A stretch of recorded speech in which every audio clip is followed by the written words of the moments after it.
What's going on, Black Dragon, man? It's MMA Locker Room, part of Pub Sports Radio. How you doing today? The infamous One King. I'm good. How about yourself? Oh, man, I'm doing great, man. I can't even start to ask you questions without asking you this first, man. I'm loving the shirt right there.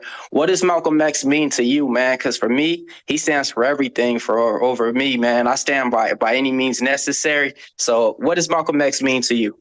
Exactly. By any means necessary, man. That's how you're trying to get it. It's how I'm trying to accomplish my goals, take care of my family, establish my legacy. By any means necessary. So, Malcolm X saying that definitely stood out to me as a young boy growing up and just what he's done for African Americans as a whole. So, it's always good to rep Malcolm X. Got it, man. I love it, man. I want to ask you this, man. When you first signed with the PFL, I'm gonna take it a little bit different, man. Like, did you buy anything that same day, that same week? Did you do anything different? Did you splurge a little bit, get a new piece of jewelry? Did you buy your mom anything? Can you talk to me about what you did when you actually signed with the PFL? Man, actually, first thing I did was try to take care of my family, just give them a few things. And then besides that, I just chill. I ain't do nothing crazy. Got right back to work. Yeah, I bought some kicks. I bought a little bit of gear, but I ain't go crazy.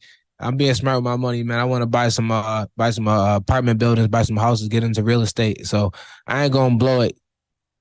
But when I get money to blow, the money that's able to blow, I'm gonna blow that for sure. But right now, I'm just chilling, man. Working on being the best I could be. Real master of your universe, just like it said in your bio. So, man, let me ask you this though. Your opponent though that you're facing, he only faced defeat one time in the PFL cage, and that was by a knockout against Ray Cooper. How do you feel your skills compare to take on your opponent to actually come out with the win and be a big underdog? Yeah, I feel like it's his cards versus mine. I feel like being realistically, he probably has a little bit of higher of a grappling prowess. Nothing crazy though, just a little bit higher. But that doesn't mean you're gonna win the fight. I feel like my striking is much better than his. I'm faster. I'm stronger. He has more experience. I feel like fight IQ could be equal. Just about. I feel like maybe mine's a little bit better when on the feet. His a little bit better on the ground. So I feel like things go my way 4-3. Got it. And then So I feel looking like I at can you, finish him honestly by any means necessary. But obviously, I'm looking for that knockout. Um, but if I could take him down, beat him up. He could shoot. I could catch his neck, submit him, put him in a guillotine, choke his life away. Or I could touch him. All I gotta do is touch him. All I gotta do is touch him. If I touch him the right way, he going out, and that's it. That's anybody in the world. love that confidence right there, man. Loving it, man. So just speak to me about this too. Seeing you doing some little bit of training with Eric Nixon out there in Vegas.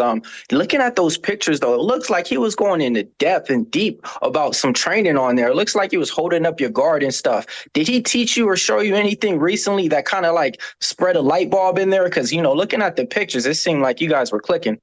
Yeah, definitely. Just working on a lot of stuff, just working on the stuff of being a better fighter. In those pictures, we didn't know that we were actually fighting. I didn't know I was fighting yet.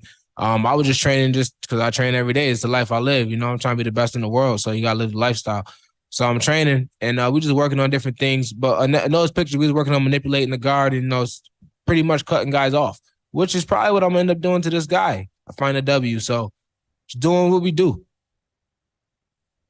And then last one for me, who's some of the fighters that's preparing you and training for you and giving you those sparring rounds and looks to get ready for this fight?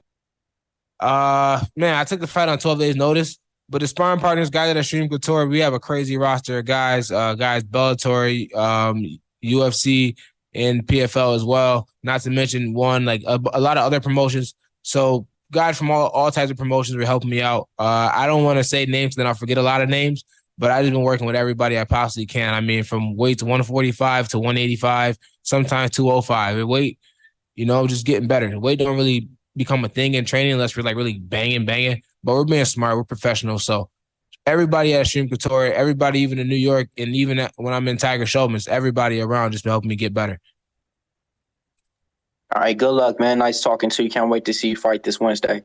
It's a pleasure to talk to you as well. Marty.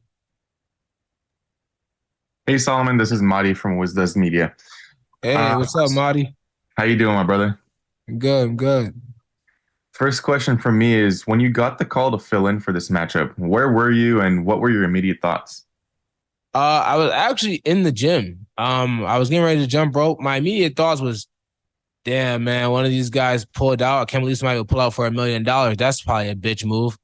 Even if I was hurt, I would probably still take the fight. Just a chance to, change my life and change my family's legacy. So I just can't see myself doing that. But now I'm here.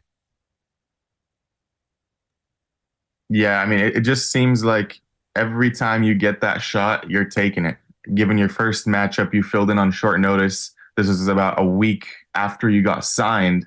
It just Yeah. adds like a little bit of a testament to your personality and just your give it all, anytime, anywhere mentality. What do you attribute that to?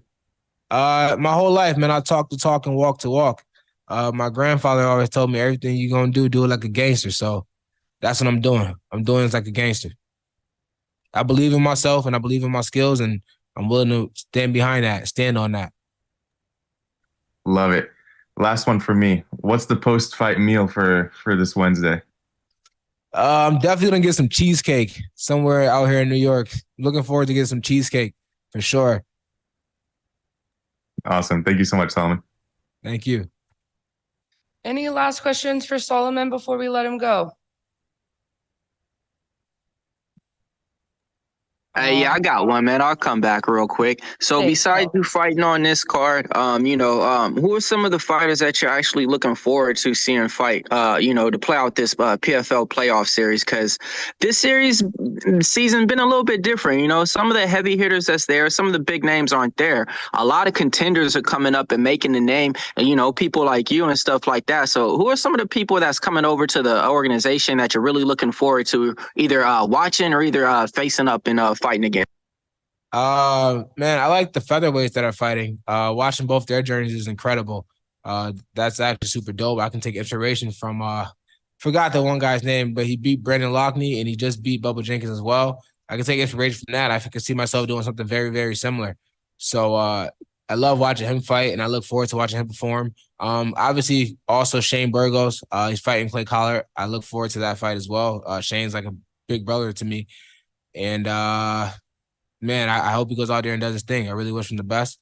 I also like Sadi Boo. Sadi Boo trains that stream with me. He's another guy who's always showing me the ropes, putting me on to new things. I look forward to watching him go do his thing as well. And then Magomed, my opponent, man, he's fucking great. He's great, but I think I'm greater than great. I say it every day. So I plan on going out there and performing and getting a W. And then fighting in New York, you got a lot of people coming in the building, a lot of people to represent for you. Yeah, even though it's 12 days notice, definitely gonna be a lot of people in there for the Renfro show for sure. As soon as I told people I was fighting, I feel like ticket sales went up. But it's definitely gonna be packed. You're gonna hear the crowd loud and proud for the Renfro show.